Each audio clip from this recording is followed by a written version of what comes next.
I didn't want to present this video as a fait accompli in terms of this is how you should brew a moka pot. I want to try and capture the process that we go through when we've been trying to create these videos. We've put a lot of time and effort into understanding and refining and improving brewing methods before we present them to you. And sometimes I think that in the video that effort and that learning has been lost. So I've gone back to a brewing method I know very little about. It's been over 10 years since I last used one of these. And in those days, my coffee drinking habits were completely different. I think of them as a method that makes a bitter, strong coffee and probably is best suited to a dark Italian roast. And because of that, I haven't touched them for years. But we've got team members here who swear by these. Byron, who works with us, uses this on a regular basis and really loves the coffee he gets out of it. And I'm really grateful to him for his input in this video. For myself personally, it's a method or a brew method that I needed to learn and to refine.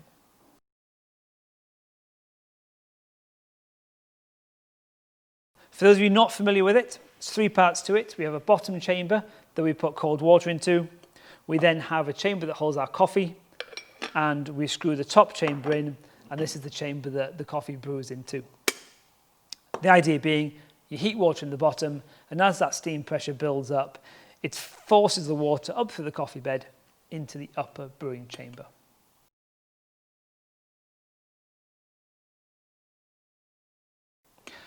So not having used this method before, I needed to come up with a couple of basic principles. I wanted to know how much water I should use, how much coffee I should use, and what grind setting I should use.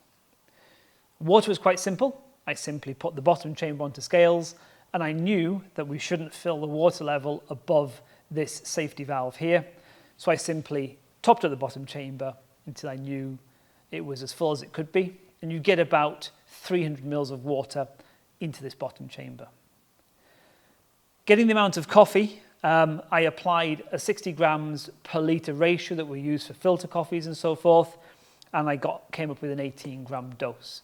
And that's where I started, 18 grams of coffee, 300 mils of water. And for grind settings, I just relied upon my little Wilfus fat grinder here, and I have a Moka setting on the end here. It's about as fine as this grinder goes, and that's my starting point. And basically, I just followed that simple recipe and made a few brews to see what happened.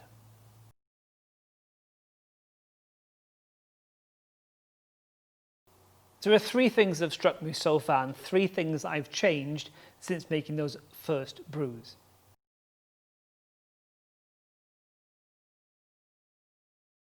Very, very quickly, I felt the grind setting was too fine, it was over-extracting, it was bitter, and I moved well away from this down to the kind of the AeroPress zone on this grinder, a much coarser grind setting, in fact, a much coarser grind setting than I expected to be using. But I was getting better brews down there than I was on a finer setting.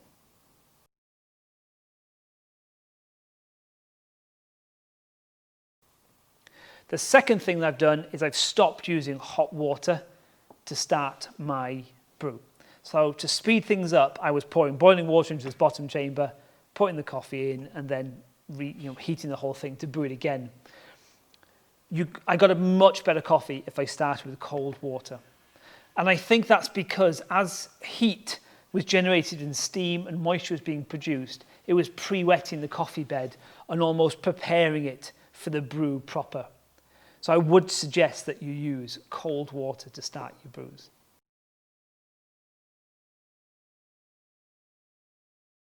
The third thing that I've been playing around with is stopping the brew before the end, before you've used up all your water.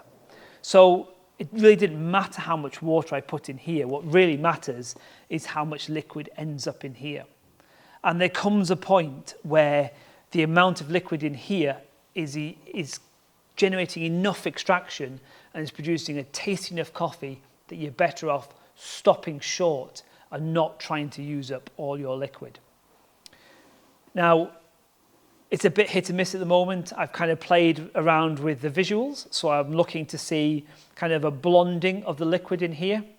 but I'm also playing around with time to see if I can maybe run the brew for 30 seconds, 40 seconds, to see if I can come up with some kind of consistent approach to this method. But most definitely, not allowing all that water to go through results in a better coffee. There is some suggestion, I've had a bit of a reading around this, that actually placing the moka pot onto a damp cloth to really stop that extraction is a worthwhile thing to do. Now I'm kind of hoping that some moka pot aficionados out there are watching this video and are thinking to themselves, oh, you might want to try this, or I do this. Please, please, please, I would love to hear from you. I want to master this brewing method. I want to get better at it. I want to produce the kind of coffee I want to drink out of this. So I'd be really grateful for any input you have. In the meantime, thanks for watching, and until next time, goodbye.